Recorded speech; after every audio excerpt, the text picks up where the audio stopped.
When I turned 18, my life took a difficult turn. My parents and twin sister decided there wasn't enough space for me at home, essentially forcing me to leave. For the next few years, I struggled with an unstable life, moving from one temporary living situation to another, even living in a tent at one point. I did whatever I could to get by. Despite these challenges, I eventually built a stable life and was able to buy my own house. Now, at 26, just as I've gotten my life in order, my family has suddenly reappeared, led by my sister, who is now expecting her fourth child. They showed up at my door unannounced, looking to move in. This is the same sister who once pushed for me to be kicked out, saying there wasn't enough room for both of us in our childhood home.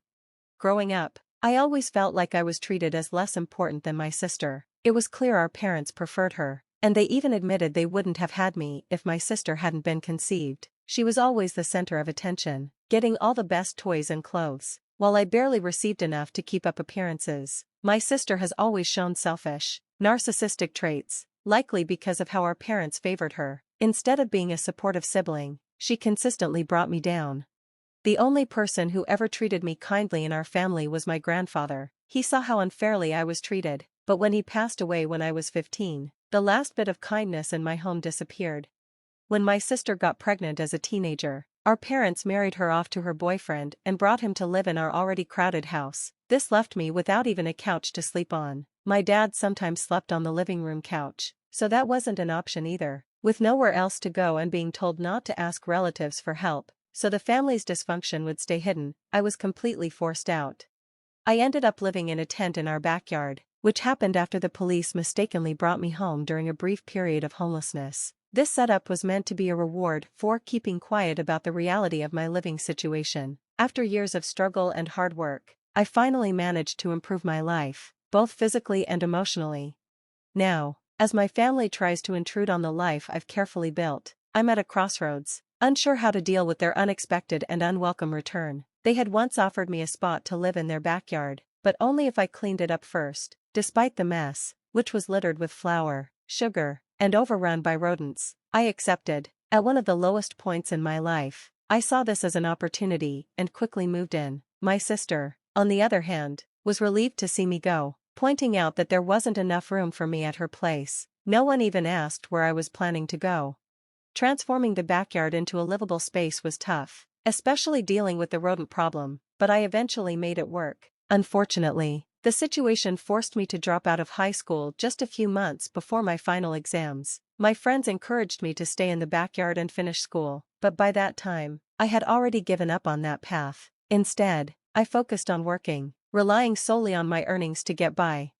Before long, I realized I needed to improve my skills for a better future. My father was a service technician, and as a kid, I often played with his tools instead of toys, helping him with household repairs. That early experience came in handy later, as I decided to invest in my education and eventually got a job at a car manufacturing plant. I worked hard and steadily climbed the career ladder until I became a design manager.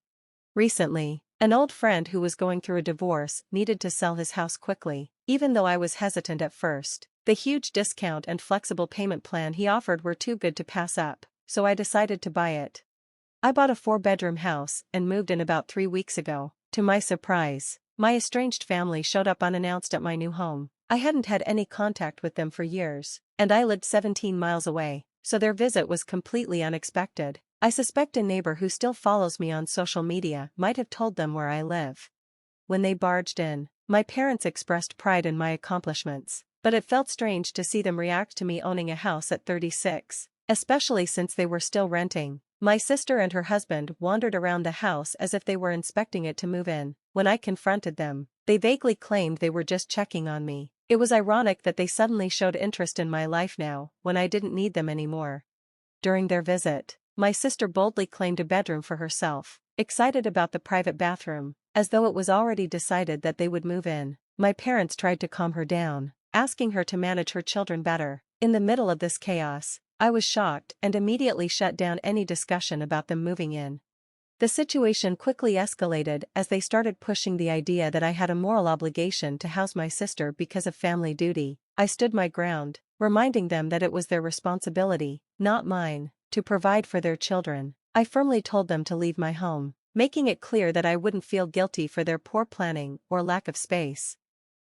As they left, I felt a sense of peace knowing I was living on my own terms, free from the pressure of their unwanted expectations. I recalled how, back when I was younger, my grandfather allowed my cousin to sleep on the couch, but when I asked for the same favor, he refused and kicked me out. I vented about how I had struggled, living with rodents in my employer's garage and then in a cramped apartment for 10 years, but no one from my family ever checked on me. When I shared these memories, my mother began to cry and tried to hug me, but I stopped her and insisted they leave. My brother-in-law, JN, told me to toughen up, bringing up his own hard times and saying I had more than enough space in my house since I was single. I sharply told him to stay quiet. My sister cursed at me for raising my voice at her husband, but I stood firm and told them they needed to leave, or things would escalate. I made them leave before they could argue back. My anger was clear. I had endured their toxic and selfish behavior for too long, and now their greed was obvious. I was no longer the obedient teenager they used to manipulate. If they had pushed any further, I was fully prepared to involve the police. To clarify, my sister never once offered to pay rent. She and her husband had been freeloading off my parents for over a decade, and now they seemed determined to do the same with me. Despite the clear strain this put on my parents, they never took any steps to encourage her to become independent. Instead, they tried to dump the responsibility onto me.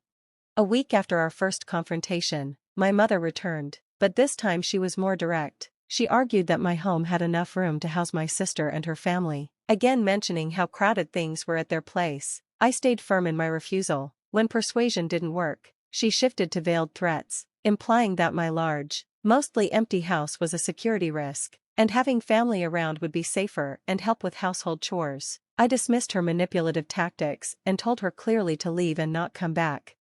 Just a few days later, a neighbor informed me of suspicious activity around my house. He said he had seen a pregnant woman, a man, and a young boy peering through my windows and hanging around the backyard, likely trying to break in. I was grateful for his vigilance, gave him my contact information, and asked him to keep an eye on things. I had planned to install security cameras, but unfortunately, I didn't act fast enough.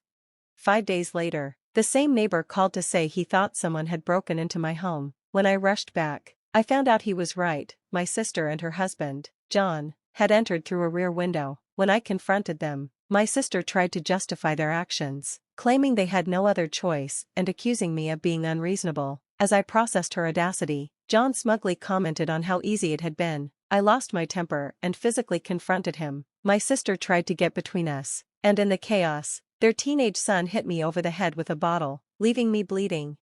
The situation spiraled out of control, and my sister called our parents, telling them I was the aggressor. When the police arrived, they began sorting things out while my sister and John frantically apologized, begging the officers not to arrest their son. Despite their pleas, I was ready to press charges against all of them. However, my sister denied the break-in and assault, claiming it was just a family visit gone wrong and her son's actions were only a prank. When my parents arrived, they immediately took my sister's side, pressuring me to drop the charges. They banded together to defend her and tried to make me out to be the vindictive one. Faced with their collective denial and manipulation, I realized they were determined to gaslight me into submission.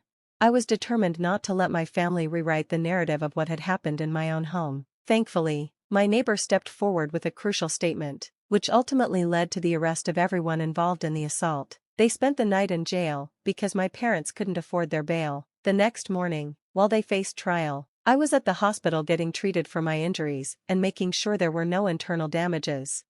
I took a few days off to recover and pressed charges for assault, also seeking compensation for my legal fees, which the court granted. Despite my parents' attempts to persuade me to drop the charges, I stood firm. I even threatened legal action against them for their role in orchestrating the attack. Since my nephew is a minor, he was dealt with under juvenile law and only spent a short time in a juvenile facility, with his parents held responsible for restitution, lost wages, and covering my medical expenses. My sister and her husband were fined heavily. In an attempt to ease their financial burden, they asked the court to allow them to complete part of their fine through community service.